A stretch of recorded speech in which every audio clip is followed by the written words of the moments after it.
Abakiise bategeeza nti emirimu obutatambula bulungi mu Mpigi Town Council kiba ku gavumenti okulwisaayo ssente ezirina okuweereza gavumenti ezebitundu okusobola okuddukanya emirimu gyayo buli mwaka nga n'Empigi mw'ogitwalidde. Mpigi Town Council okutambula obulungi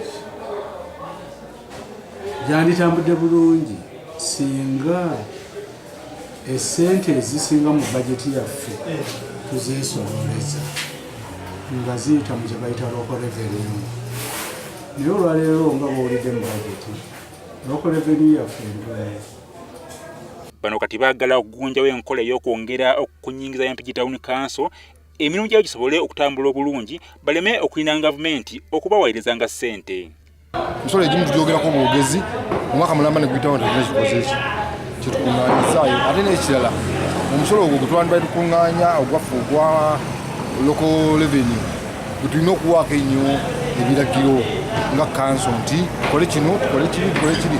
Amaduuka gano gola kulayini ge maduuka bw'otuuka emmanju waago tulina gy'oyinza kweyongera ng'ozi owalampa kisozi bwekiti n'olyoka atoddako abalala abalinaki kati street sosobola kudimaketinga n'oteekamu streets ezitegeerekeka access roads tosobola ziteeka mu kibuga wakati obeere n'ebikubo ebirabikako obulungi bizinesi esobola okugaziwa ate tasobola kugaziya.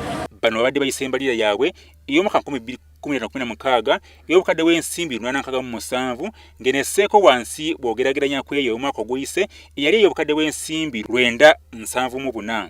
Okusinziira ku mbalirira eno eyisiddwa ebitundu 68 ku buli 100 byakuva mu gavumenti eya wakati ate yo Town Council esobola okukuŋŋaanya ebitundu 32 ku buli 100 okuva misolo egiva mu mirimu egy'enjawulo mu Town Council eno. Abakiise bategeeza nti kati ekiseera okusikiza bamusiga nsimbi batandike okwetanira ekitundu kino nga bajja okwongera ku musolo okusolezebwa buli mwaka. Emirimu gye tukola tumala kugipulaninga tugiprogramminga. Tulina enguudo nyingi. Enguudo ezo ennyingi tugenda tukolako buli mwaka okusinziira ku ssente ze tuba tuyingiza. N'okutuusa olwaleero tetunnamalayo nguudo zonna.